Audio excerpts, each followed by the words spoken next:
Dwi wedi cael cyfle heddiw i ddod lawr i Lwyn Gwryl i weld datblygiad i un o'n cynlluniau ni, sef Defaid Amlbwrpas, y cynllun cyntaf o'i fath yng Nghymru.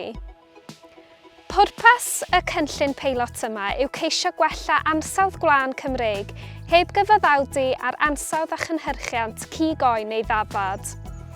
Mae galw mawr am wlân Cymreig o safon uchel gan grefftwyr lleol, felly gobeithio fydd y cynllun yma yn medru ateb y galw hwn yn ogystal â chynhyrchu incwm eilaidd sylweddol i ffermwyr. Felly sut mae'r cynllun yn gweithio? Wel, rhai misoedd yn ôl, mewnforiwyd tad maharen merino o Awstralia i ffrwythloni 60 o ddefaid Romney yn artiffisial ar 2 fferm yng Ngwynedd, a dwi'n falch iawn o fedru cyhoeddi eu bod nhw i gyd wedi cael eu geni erbyn hyn.